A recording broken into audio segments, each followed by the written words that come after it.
Good day. I'm going to talk to you about things you can do to minimize the distortions in your experiences. Alright, so the first thing that I recommend is that you stop subjecting yourself to horror movies, horror TV series, and anything morbid in a video that you could potentially subject yourself to, but mostly movies. The scary movies like Insidious. You don't really want to subject yourself to those things because people are asking me if the astral body can die and stuff. I think they watch too much Insidious or other weird videos that don't really depict out-of-body experiences correctly. The astral body it's not known to die. I mean, I wouldn't know because I don't experiment with those things, but we don't see it as something that can die.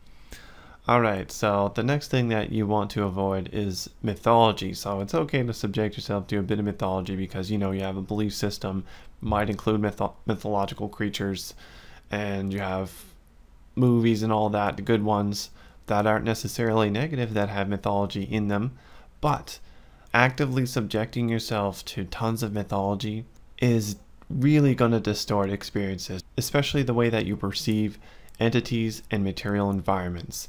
So there's entire channels out there where you can tell that the uploader continuously subjects themselves to tons of mythology because all of their experiences include mythological creatures. But it's okay to subject yourself to fictitious stuff by all means, but there's certain bits of fiction that are going to highly affect your experiences, and those bits are the ones that you want to stay away from. So another way to minimize fear and distortion in your experiences is to use positive affirmations before you enter altered states. So by using positive affirmations, you could subconsciously understand something that you consciously understood. So your conscious and subconscious are not always synchronized, and sometimes you consciously know that something is positive and nothing to be afraid of, but subconsciously you might be really afraid of whatever, and you want to synchronize those two things with positive affirmations. Alright, so the next thing is to look away from and look back at important percepts at least 3 times. And if it changes and you're pretty sure you're in the astral plane, then I recommend that you just kind of average out the percepts into one percept, and that will be the percept that's the least distorted, because you can't just pick one out of those 3 percepts that you made and hope that it's right. You might as well just average them out or write them all down and leave it be for later. There might be a reason as to why they changed, or it just might have been a distortion that needs to be averaged out.